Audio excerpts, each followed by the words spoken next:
I have seen quite a number of changes in the constituency. But the one that I'm most pleased with is the behavior of the people in the constituency. 10 years ago, 15 years ago, trying to conduct a treat like this, it would be near impossible to get our children in a line.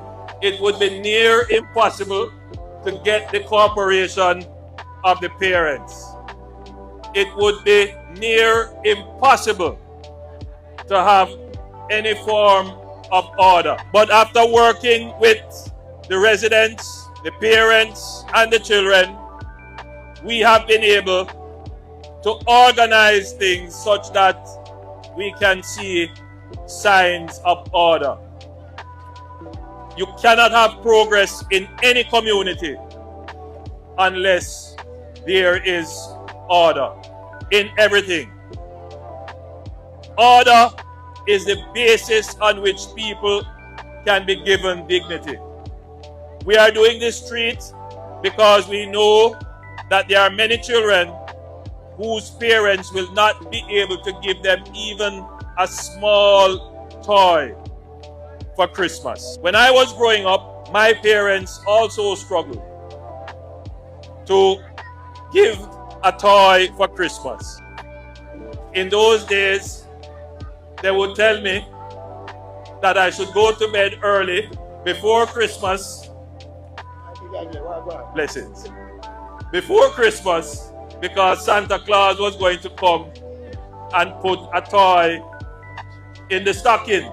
And they would literally hang up a stocking and I would be there waiting to see if Santa Claus would come and put the toy in the stocking. Of course, these days, you can't tell any kid that. They don't believe that whatsoever. They want the toy now. But my own recollection is that when we got the toys, I was so grateful. I would tell my mother and my great-grandmother and my cousins and my uncles, I would tell them thanks. In fact, that was riveted in my head. If anybody gave you anything, show your gratitude, say thanks.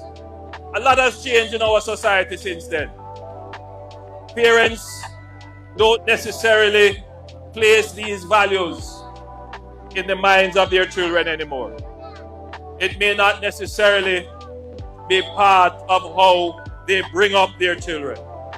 But if we are going to get back Jamaica to peace and love and community, where we take care of each other and look out for each other and give to each other, not only at Christmas, but all throughout the year, then these principles of orderliness, cleanliness, respect for each other, dignity, and expression of gratitude. These are important principles for us to build our community. The sad thing is that we are developing a culture of entitlement, where everybody believes they are entitled to everything, don't necessarily want to work for it, don't necessarily want to sacrifice for it. And while it is good to be assertive and expect the best and expect the highest standard, it is always good to have a culture of appreciation, a culture that values order, discipline. And so, whilst we keep the treat and it's Christmas and we are all about having some fun and the kids will get the toys, I just thought I would share these thoughts with you as we build our community, as we look towards moving our nation towards peace. Remember, a decade ago, 15 years ago, we couldn't stand here in peace.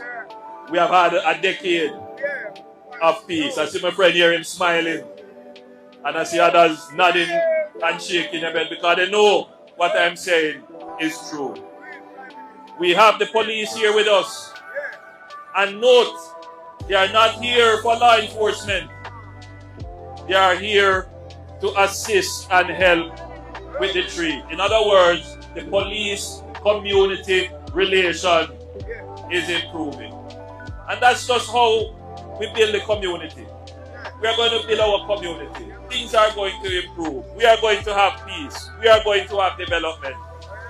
And our children are going to grow up in a Jamaica where they will be able to fulfill all their dreams and aspirations. So I just thought I would share those thoughts with you in your community today at Christmas. God bless you. Merry Christmas and a Happy New Year when it comes.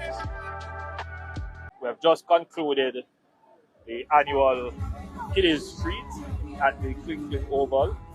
We had close to 600 kids that we treated. We gave toys and all kinds of little treats.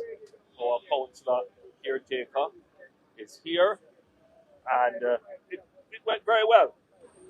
This year we had the police assisting, playing a supporting role, and it went very well. So I want to ask Superintendent Francis to tell us what's happening in the area and how community safety is now a strategy of the police and community policing is a strategy of the police. Certainly, Prime Minister, and welcome back to the constituency. It's always a pleasure to have you, sir. All right, so we continue to enjoy low rate of crime in terms of serious crime. And the main reason for that is we are very strategic and we are very determined in terms of treating those persons who are, showing the propensity to do harm to individuals.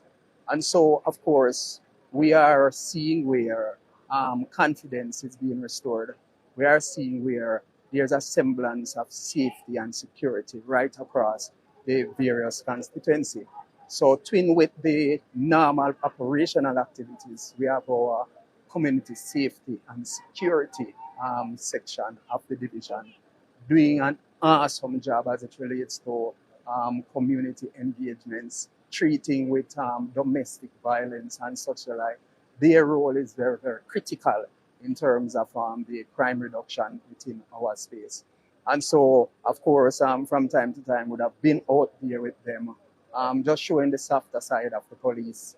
And so we know definitely that without the CSS team, working in partnership and collaboration with the operations team, we would not have been seeing the marked reduction as it relates to serious crime within the division. Now, as we were doing the treat, I met one of your officers, your community safety officer, and she told me something which I was pleasantly surprised by. She told me she was the recipient of the Prime Minister's Youth Award. Certainly, sir. May we speak with her? Yes, certainly, sir. Good evening, sir. Yes. My name is Moisha Allen.